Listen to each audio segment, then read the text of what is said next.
Welcome to We and Lewes, a podcast dedicated to celebrating the remarkable, creative, and energetic people who live in Lewes and are helping our community forge a collective soul as appealing as it is unique.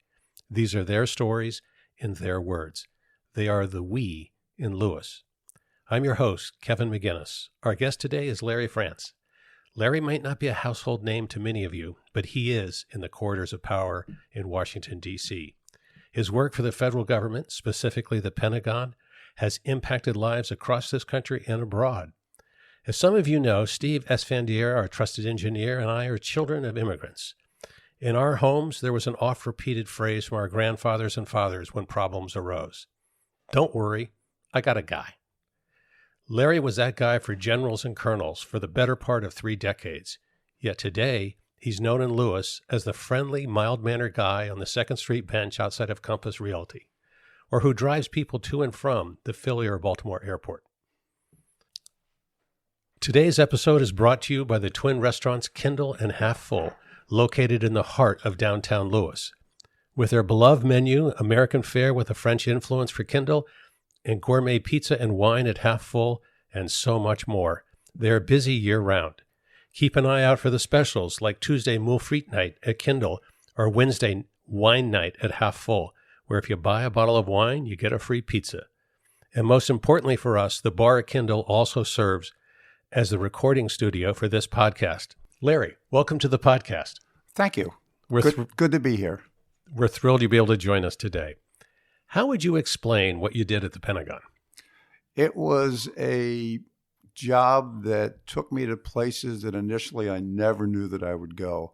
I spent a month in Kuwait. I had 2 tours in Iraq, one for 6 months, one for a month. Got to meet a lot of people and a lot of soldiers in their natural environment, which gave me an appreciation of how dangerous the job is that they do. But what you did was not fighting or shooting guns or things of that sort. You made it possible for people to fire guns. That's correct. What I did is I somehow migrated to helping generals to achieve certain goals to get from A to B. And if everything worked out well, obviously the generals did it. If things didn't work out well, then Larry Franz was on the hook, and that's okay. As long as you understand that going in, it was a very rewarding opportunity. You literally were the guy, though. You were the guy they'd turn to and say, make this happen. Is that right? That's correct. They'd say, Larry, I need you to get me from here to there. What do you need? I'd say, I might need a couple $1 million, might need 6 months. I might need some engineers. And if you can give me that and give me top cover, because a lot of stuff that I did was controversial. So you periodically had to accomplish the goal, the objective given to you by the general within the Pentagon's infamous labyrinth of red tape. Is that right? That's correct. And how did you learn how to navigate that world? So it was, everybody's kind of good at something. All my life, whether it was on my job or as I was officiating or in my regular life, I was always kind of good at figuring things out. You know how to put the pieces together. You know how to put a strategy together. And most of all, you know how to identify the proper metrics so you can measure if your strategy is on track or not. What exactly would one of your assignments be? So one of the assignments that I did is they call it the SERP program, Commander's Emergency Response Program, 2008, 2009. When Odiero was over there in charge, we started making a lot of progress winning that war over there. And what we did is we poured money into some of these communities instead of bullets. So these mullahs, you had the Sunnis and you had their counterparts. And we would go in there, we would talk to the mullahs and say, okay, we're going to help you with this project or that project. So we'd pour money in there. And this was a program that was failing. They couldn't get the right money to the right people because they would shoot skids of cash over there, skids, and they had no way to verify or validate where that money went to. I put a program in place for the CERP, C-E-R-P, that would enhance the awards to some of these mullahs, and it was significant in turning point for the war for us. And then after that, I was asked to go to Afghanistan and implement the same project. I wrote a final paper for the State Department, provided that to them, and that was one of the things that I did. You hear stories about the airport in Baghdad where the big, planes would come in and they would be loaded with skiffs of cash. And that fell eventually to you, is that right? Having a way to monitor what was actually going on. That was a piece of what I did. That is correct. We had the procurement process, as anyone who has dealt with the federal government, is very complicated and very comprehensive. You have years of training to be able to be a good procurement officer. What they did over in Iraq, they would just pick some of these privates and say, okay, now you're going to be the procurement point of contact. And they had no clue how to execute a procurement program. Baghdad Airport, there was a lot of fraud that went there. Most of the money, and this is a accurate statement, most of the money did not get to where it needed to go to, because a lot of the major Iraqi people that were leading the Iraqi people were stationed at Baghdad Airport, and there was huge scandals there. This was not unexpected, right? It was unexpected for me because I wasn't over there when all this took root. But when they sent you over and you could see what was going on, I assume it became evident what was happening. It was extremely obvious. And to my surprise, it was obvious to a lot of people who were there for much longer time than I, and they had certain people try to address the inaccuracies, but those people didn't have the experience to ask the right questions and put a plan in place to execute what the generals wanted to do. So when you got over to Baghdad, in this case, I would imagine people knew who you were, what you were coming for. I'm sure that didn't make everyone happy. The internal Army people knew, because I had a general who solicited me to come over there. They knew it, and you are correct in that there's a lot of people that have their own little kingdoms over there. So when I came in, and I had to ask a lot of questions in order to get the information I needed in order to do what I needed to do, and this there was a lot of resistance that took place. But you didn't just monitor cash, is that right? That's correct. You had other programs where you were out procuring bullets or things of that sort. Yeah, I wasn't out procuring bullets. I put the program in place to teach the people who had no procurement experience how to procure it.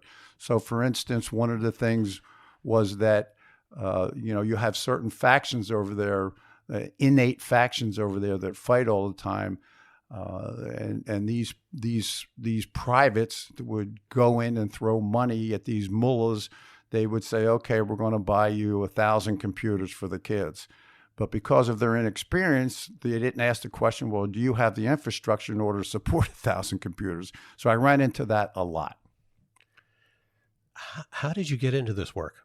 I was working in a factory, and I was a union president.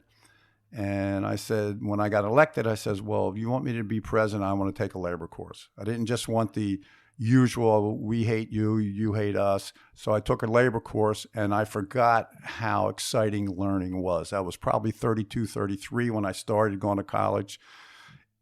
8 years later, I graduated magna cum laude with both an economics degree and a business degree. Soon after graduation, the head of the economics department says the Department of Defense is recruiting our best student, and we're going to give them your name if you'd be applicable to that. And I said that would be great. So that's how my career got started. And before that, though, you were working in a factory? That's correct. I worked in a printing company.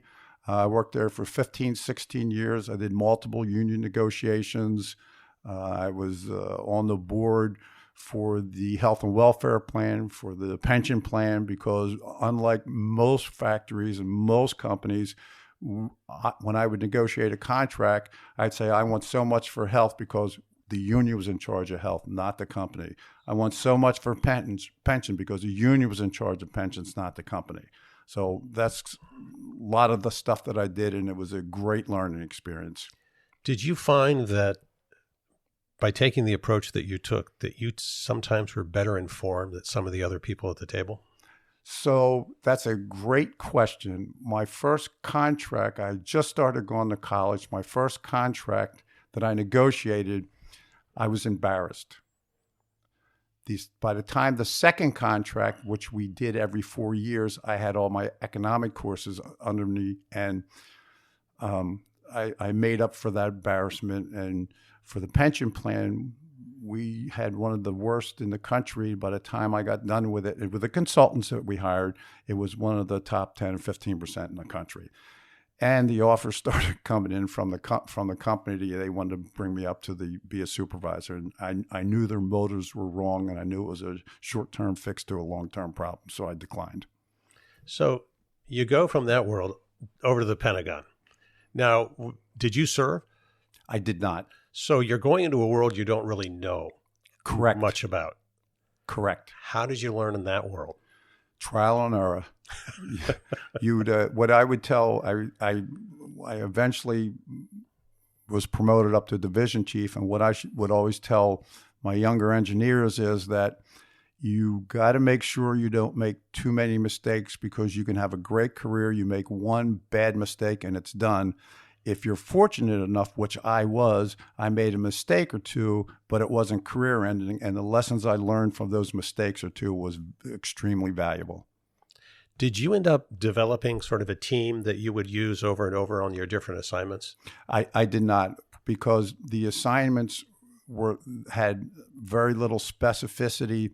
I would have to do different things for different people.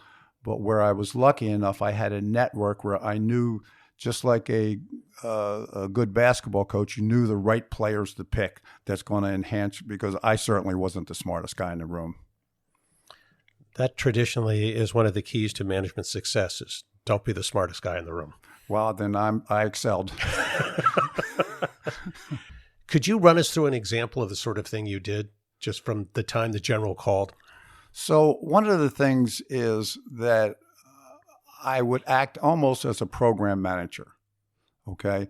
And program management can address different situations in different ways if you understand the program management piece of how we get things done.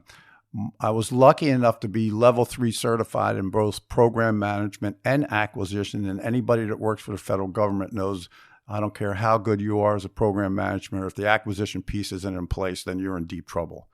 One of the biggest things that I'm most proud of is that a base that was 20,000 acres was BRAC'd in a non-BRAC environment, which is, to this day, I don't know of any other base that accomplished that.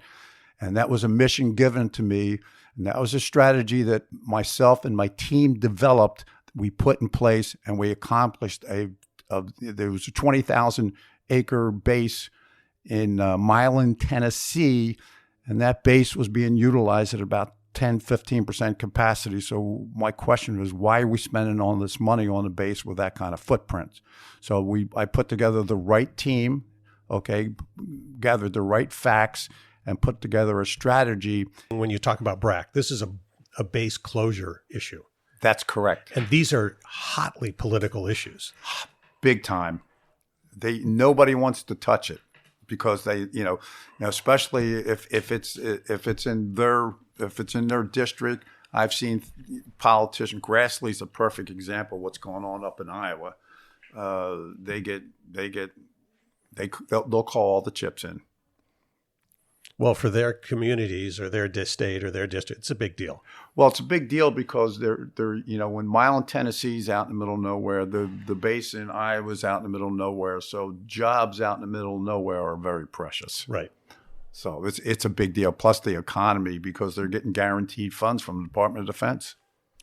So you didn't just do one thing when you were at the Pentagon. You weren't just doing base closures. You weren't just getting money to mullahs. You weren't just doing that. You would move around on different topics and sort of have to create a program to make it efficient. Teach everyone how to use your program and then move on. Is that right? Yes, I was lucky enough to have a great network, and my experience with economics was invaluable because a lot of these, what people have to understand, these generals, they'll look at a brief and they'll make major decisions on a brief, and they don't check all the data. This is my experience. I'm sure others will disagree with me. So it was very important for me to make sure that the data that I gathered was on the mark. What happened the last time you went to Afghanistan? I never got to Afghanistan. I put the program in place for SERP, Commander's Emergency Response Program, that was very successful in Iraq, and they wanted to take it over in Afghanistan. They asked me if I would go over there and implement it. I said I would with certain terms and conditions, but when the general who was giving me top cover got sent home, I went home also. Did you have an experience in Iraq where you were there and then you got a warning it was time to go home? That's correct. My initial stay was for 6 months that I was supposed to be over there. 5.5 months, they started pulling out the American security forces and bringing in Iraqi army personnel, and the place that I was living at was called a CHU, and it was a room that's probably 10 foot by 10 foot tin, and a mortar hit probably 100 feet away from me, and the shrapnel was on my roof. And that's when a person that I went over there with said, Larry, he says, we have to get out of here because they've changed over the security from the third world nationals to the Iraqis. And at that point, I went to the general. I says, I think we want to leave. And we got a hard time, but we eventually won that battle. And did you just literally go to the general, go right to the airport? No, that's not how it works. That's what I wanted to do. But I will tell you this, if he would have said no, I would have gone to the airport and taken a commercial flight back at my own dime. Now, you have to go through a whole process, just like you have to go through a process getting into Baghdad. You have to go through a process getting out of Baghdad. And that process was probably 3 to 5 days. I don't remember specifically. You've mentioned top cover. And when you're working with the Army, you're going to hit different levels of officers. And I assume you would be going in on behalf of your general and stepping on the toes of colonels and majors and so on. How does that work for you? Did you then have to call the general in? So that was my last option, because once you do that, the colonels will just bury you. The colonels run the war. Make no mistake about it. The 06 colonels run the war, not the lieutenant colonels, 05s. The 06 colonels run the war. And there would be times when you would do things and they didn't want you getting into their business. So I would have to go to the generals and have them bring the colonels in, or have them bring in the generals who the colonels were answering to. And we'd have to have some kind of agreement where they'd give me top covers. We tried to fly around one time to Basra and a couple other places, and the colonels didn't want me going over there because I was getting into their business. So I had to call the general in, and the general gave me top cover and made sure that I got the flights that I needed to get, because flights for civilians are, you're the second class over there. You can be sitting on the tarmac for literally a day, and the plane come in, and if a unit comes in, you're sitting there for another day. So the general gave me clearance to get around that. Did you find, though, once the colonels understood why you were there, did that sometimes then ease the situation? No. I'm just being honest. No, in fact, to the contrary, it made it a little bit more difficult, because sometimes, over in theater, I don't know to ask the right questions. And, the colonels would give you an answer if you asked the right question, but a lot of times they knew where you were going and they knew you didn't ask the right question. So by default, they wouldn't tell you. And this is not just the Army. This sort of situation this applies throughout the services. Is that right? I'm not qualified to speak about that, but I know that the services are very territorial. That seems to have been something that started in the Revolutionary War and has continued ever since. Yeah, well, I know a lot of people say I look like I've been in a Revolutionary War, but I couldn't speak to that either. Where did you think you got your abilities to do what you were asked and expected to do all over the world? That's a great question, and I tell this all the time. I grew up very poor. I had a lot of hard times when I was 17, 18, and so in other words, the street taught me a lot of lessons, a lot of lessons. And I played a lot of sports, and I think sports are critical to teach you lessons. But where I think I was different and to my advantage is once I got my degrees, again, 2 undergraduates, 2 graduates, that plus the street smarts gave me a huge advantage over most people who've never had a hard time in the streets.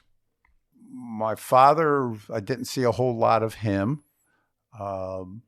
My mom, she remarried and was in a difficult situation because obviously she didn't learn from the first experience. And when I was 18, I hesitate to say this, but I kind of go, it's time to go, Larry. And I got thrown out of the house with no money, no nothing. It was very difficult. But as much as I felt sorry for myself when that happened, as I look back, it was probably the best thing that ever happened to me. You became self-sufficient very early. That's a great way to put it. And that, to re-answer my question, that was probably my biggest asset. You learn very early you can't depend on anybody. Nobody paid my college bills. Nobody paid nothing. I used my union salary as a president to put myself through college. It was self-sufficiency is a great way to characterize that. We sort of skipped by this a few minutes earlier. You got an undergraduate degree and a graduate degree while you were with the union? I had 2 undergraduate degrees, and I graduated magna cum laude, 1 in business management, 1 in economics, 3.8 cum. And then when I went to work for the government, I got 2 master's degrees, 1 in government contract law, 1 in organizational leadership. And then I was fortunate enough to go to a 10-month program which they identify people with potential SES, Senior Executive Service potential. I went to a 10-month course. It's probably one of the most prestigious courses that the government offers. Senior Service College Fellowship is what they call it.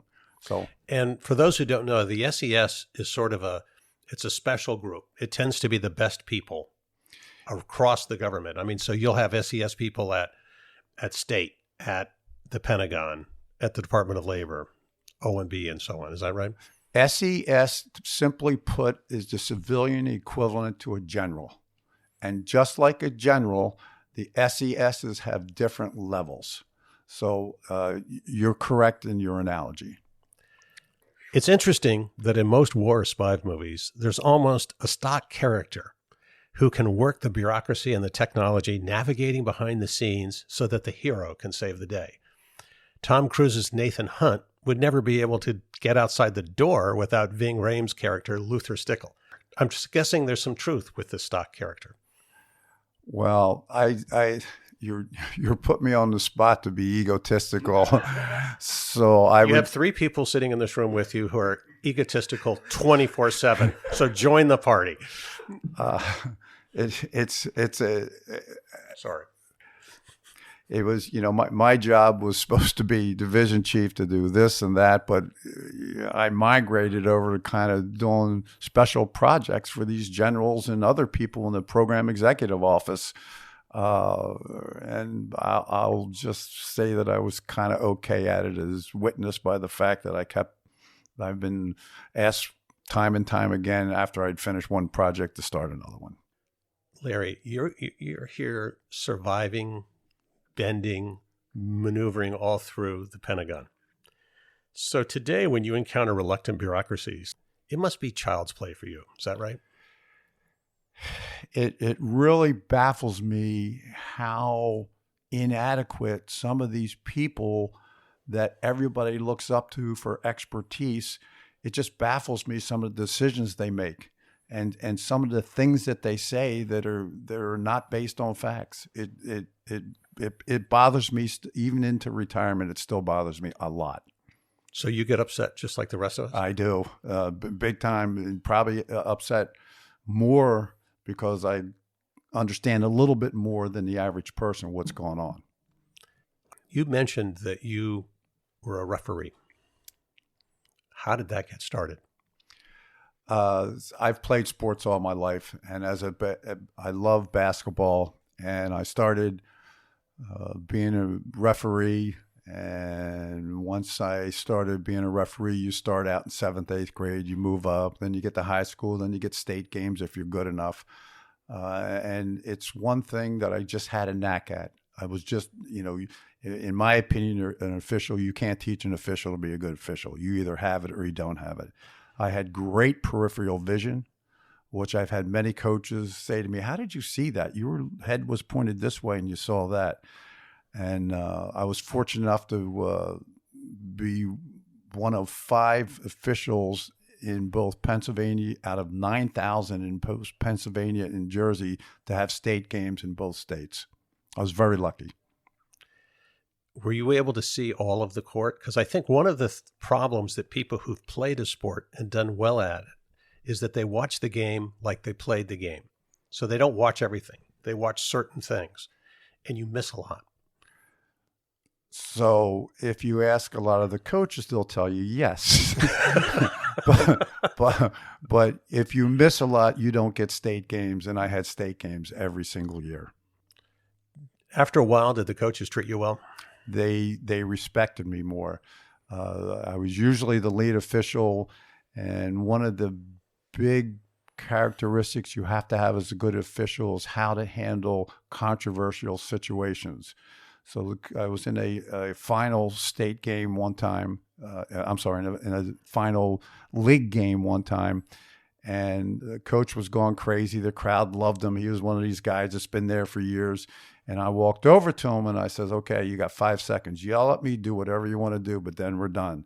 And it's that kind of an experience. And the coaches do appreciate that. Did that coach laugh? He did. He did. In fact, when you're an official, especially in big games, a lot of people don't understand this, is the athletic directors from the coaches' recommendations get to pick whose officials they have at their games. So I got to do a lot of big games. Did you ever have to throw a coach out? I don't believe in that. I think if you throw a coach out, I think you have failed, because that's a snapshot of what happened the whole game.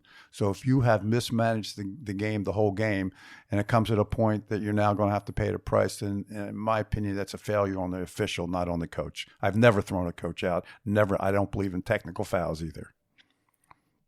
Really? Nope. But it's a lot of officials call a game. What I used to tell my guys, you need to manage the game, not call the game. And that was my philosophy. It's to me, it's sort of hard thinking back over a basketball game where someone isn't getting teed up at some point. I mean, it's almost like one of the better known moves in a basketball game is the ref making the tee. Well, the problem with that, again, this is my opinion, and I've been successful at this when I was refereeing, tees more often than not become counterproductive. It lights the fire even higher instead of putting the fire out.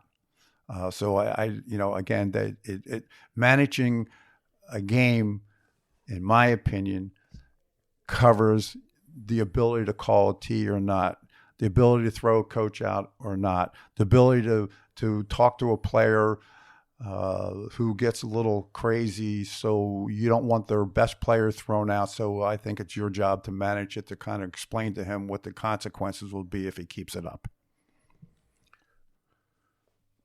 I can only wonder what sports would be like if more people took that attitude. Well, that's thank you for that. But again, in my opinion, it's not to boast about what I did or didn't do, but I think a very small percentage of the officials have that ability to manage a game appropriately. Did you get out of refereeing before parents got so involved in games? No. they've been that way. And again, I refereed probably 25, 30 years. They've been that way the whole time. Really? Yes. Everybody thinks their kid's Michael Jordan.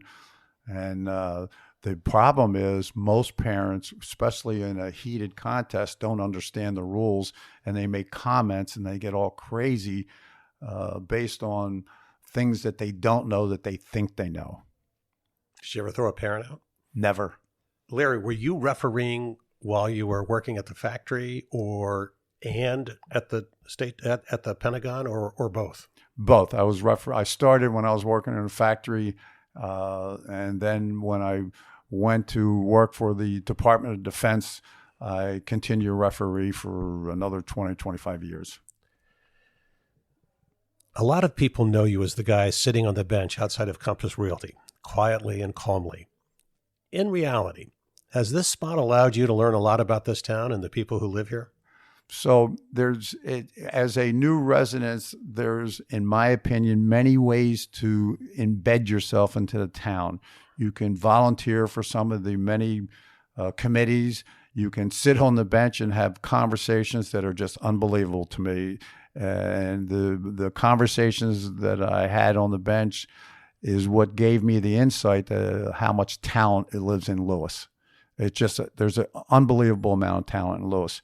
The other thing I did that, as you mentioned, is that when I drive people to the airport, I meet people from all walks of life, and it's those people, locals, your name gets around, and once your name gets around, this kind of town is, especially if it gets around for good reasons, you're going to be good to go.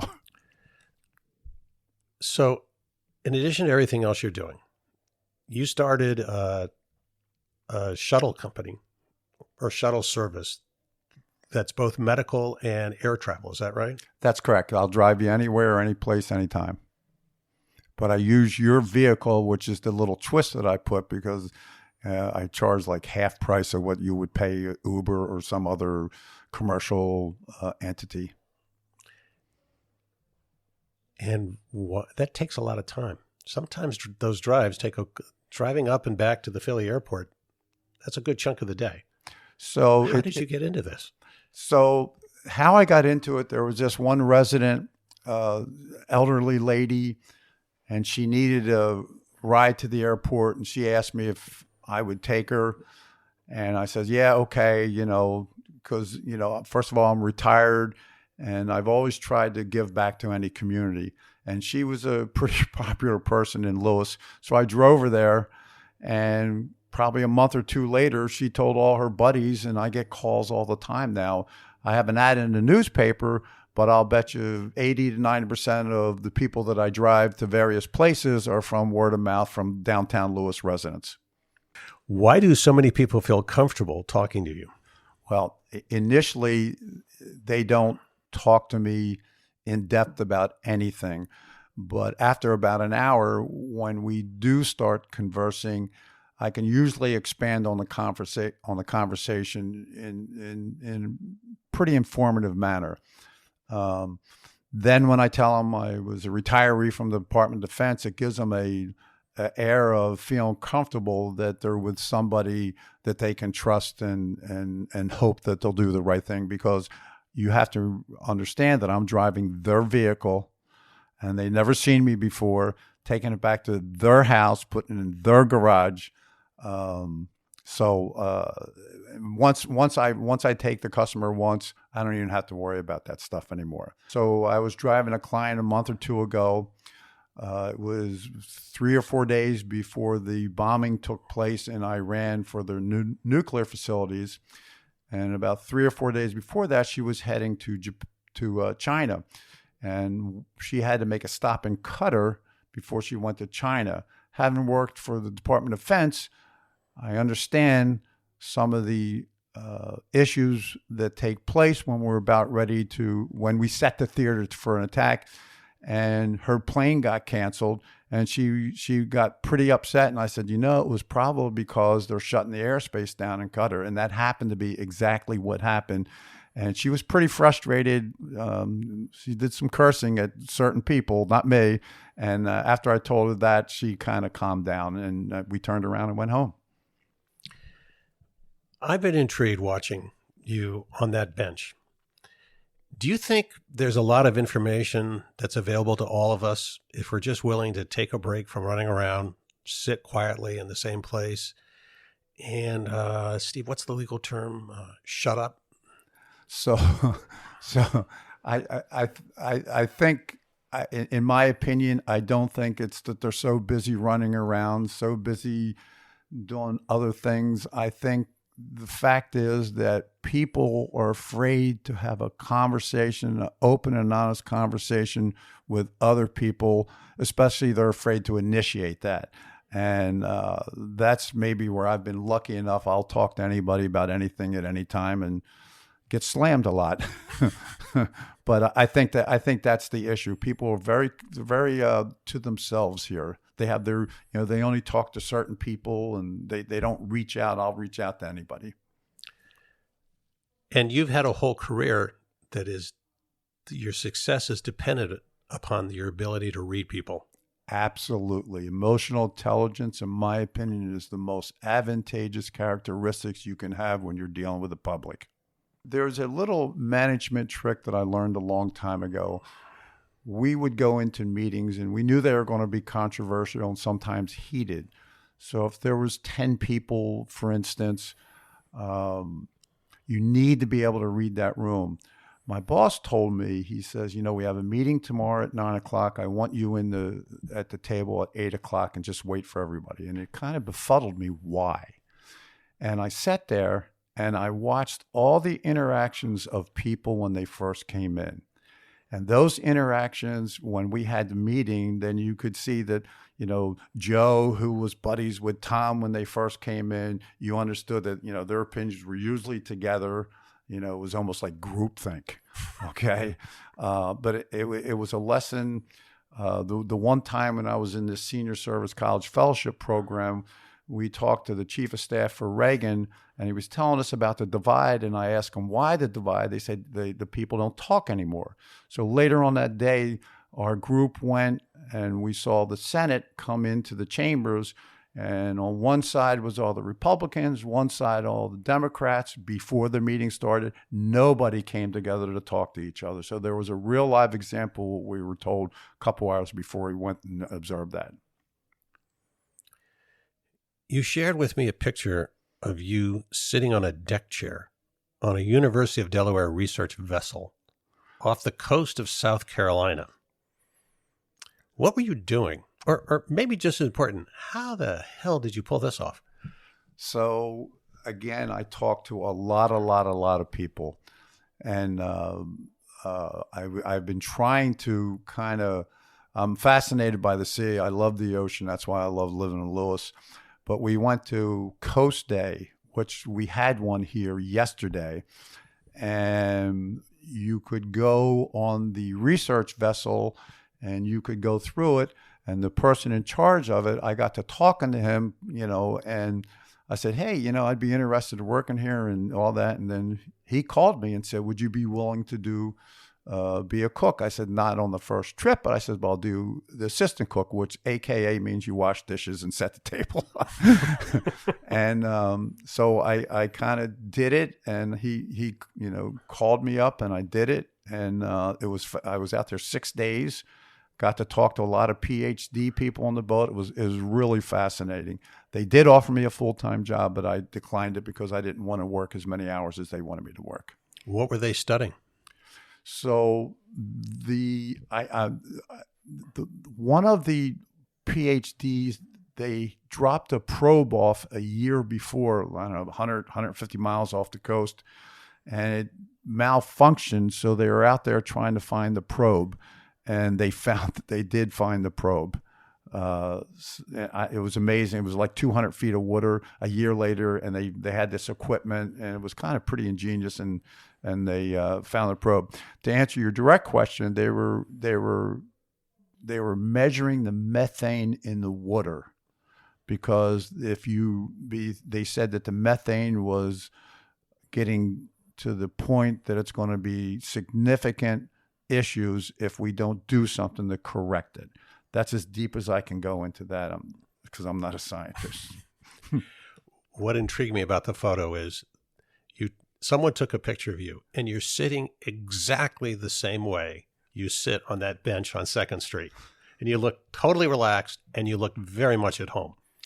I was in heaven. I got up every morning because you have to feed the captain first at like 6, and then you feed the crew. But I got up, and again, I was just happy to be there. I got up like 3:34. I'd set the table, make sure, and maybe make the salads, do all the things that the head chef wouldn't do. And I took it very serious. And I cleaned. I was a glorified dishwasher, in essence. At the end of your time at the Pentagon, you were living in the Poconos. Is that right? That's correct. How did you get from there to Lewes?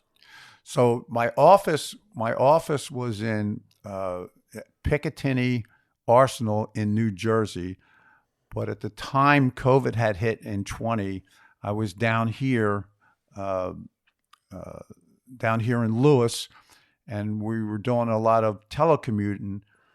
So we had just built the house, and we were down here, and I was doing a lot of telecommuting, and I would go back and forth to the Pentagon or other agencies in Washington, D.C., and I just fell in love with the place because it reminded me of the way that the country used to be. Everybody's neighbor, looked out for everybody. Everybody was, just super nice people, quality people, by the way. How did you discover Lewes? My mom lived in Seaford for like 30 or 40 years, and she used to come here. Okay. And so I think I came here for the first time. I was, 15, 16. And, I'm thinking, this place isn't what I'd like at 15 or 16. But then, as we grew older and raised a family, I was getting close to retirement. So we were looking for a place down here. And in 2012, I bought a house in 5 Points at Nassau Station. And then after I was here about 2 or 3 years, it was very obvious to me, if you're going to play the Lewes game, you got to get into downtown Lewes, because it's day and night between downtown Lewes and a development even a mile or 2 miles west of here. And your wife likes it, I take it. My wife loves it. She retired probably 5 years before I did. We finished our house in downtown Lewes in 2017. She moved here permanently. I was still going back and forth to the Poconos and to D.C. She absolutely loves it down here. Finally convinced her to get into Lewes and Bloom, and she just loves it. Larry, even in your misnamed retirement, you don't seem to be bothered by the daily challenges or impediments many of us find insurmountable or at least exasperating. Is this how you approach life? What can I do today, as opposed to what am I not going to be able to do today because of somebody or something else? I never worry about outside influences. I live by the edict. You do the best you can, do things that are interesting to you. I read a lot of books now. The word no is not my vocabulary. I entertain a lot of conversations, some political, which is it gets a little rough, but I just tell it like it is, and I believe I'm a big fan of karma. What goes around comes around. If you treat people right and do the right things, no matter how controversial you may be, it's going to pay huge dividends like a blue chip stock. Larry, my friend, thanks for joining us today, for letting us get a glimpse of what's really going on behind that misleading costume of yours of calm inactivity. Thank you for having me, and it's been a pleasure. Among other things, your life is proof of how important men and women like you, working out of the spotlight, are playing an invaluable role in the real success of our government and our lives. Thanks to our friends at Kindle and Half Full for the wonderful fun and good food they provide all of us, and for being such a patient and gracious host of this podcast. Thank you for joining us today, and I hope you're having an incredible fall. Our annual flurry of fourth quarter activities, both big and small, is well underway. There's a lot to do here, and the weather is cooperating, parking meters will soon disappear, and the fruit flies are dying off. It's a great time to be in Lewes. Until next time, from our headquarters here in the heart of downtown Lewes at the bar of Kindle, this has been We in Lewes, the podcast. See you on the streets.